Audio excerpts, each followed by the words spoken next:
Joining us now is Maryland Congressman Elijah Cummings, whose district was the scene of weeks of protest after last year Freddie Gray, a young black man, died while in police custody. Congressman, thank you for joining us.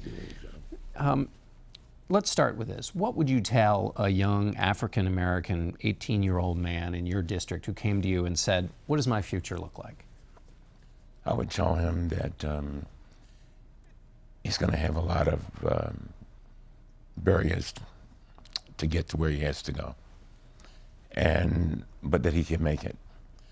And I would tell him to do everything in his power to get a good education, but I would also tell him to be careful in whatever he does. Does that mean be careful in interactions with the police? No doubt about it. And one of the sad things about what happened in Minnesota is that he was a man who was doing everything right, John.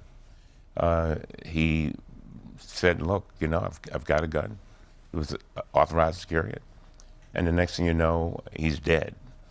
And I think that what has happened is that a lot of people don't understand what it's like for African-American men and boys to know that at any moment you're going to be pulled over and that your life could end. And a lot of folks can't understand that. These videos are so powerful. They're very powerful. And yet, in a political sense, you saw today Secretary of Homeland Security there with Commissioner Bratton, sending a very clear signal, both in visual but explicit terms, that he stands with the police. The administration seems to be worried that the focus on improving policing has maybe gotten to painted with too broad a brush on all of police. Well, I think what happens is that people, when these kind of incidents happen, in Dallas and in Minnesota, in Baton Rouge, people automatically say, oh, we need to go into a corner.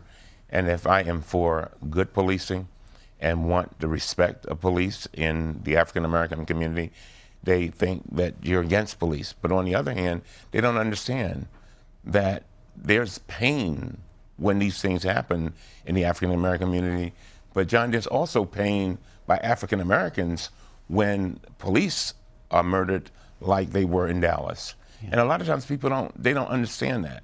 And all basically people are asking for respect. And in Baltimore, I gotta tell you, you talked about since the disturbances, Kevin Davis, our police commissioner, now requires new recruits to go out 3.5 months, you know, once they get on the force. And all they do is go throughout the community, policing. So they get an idea of who they are working with. And we don't have time to turn against each other. We have to turn towards each other. Tell me about the aftermath of Baltimore. It was such a central part of the conversation. Where do things stand now? Well, we've had now 4 trials. We're in the 4th one now. And there was a hung jury, and then there were 2 not guilty verdicts. We got 3 trials, 1 going on now and 2 more. And I think, but you know what?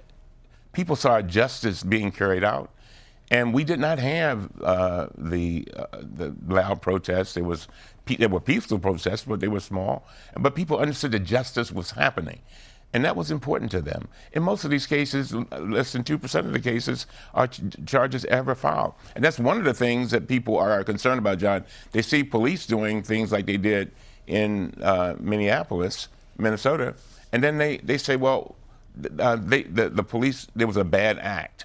Yeah. But are there consequences? Right. Well, that's what I wonder about in Baltimore. You had the hung jury and the 2 acquittals. Some people would say that's not consequences for Freddie Gray, who died after being in custody. Well, as I say to my constituents, they asked for justice, and justice is rolling. And you cannot guarantee results with justice. So I think one of the reasons why people have not gotten as upset is because they believe that justice is happening.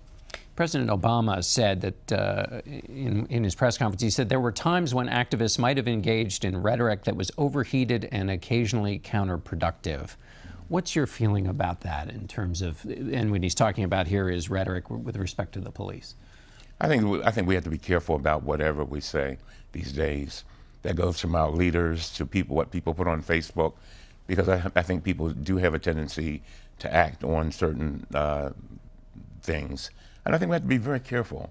And I think the rhetoric can speed up and get loud, and then people react to that.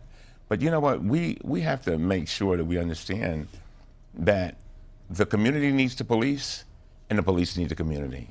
We're all in this boat together. All right. Congressman Elijah Cummings, thank you so much for being with us. Thank you. And we'll be right back.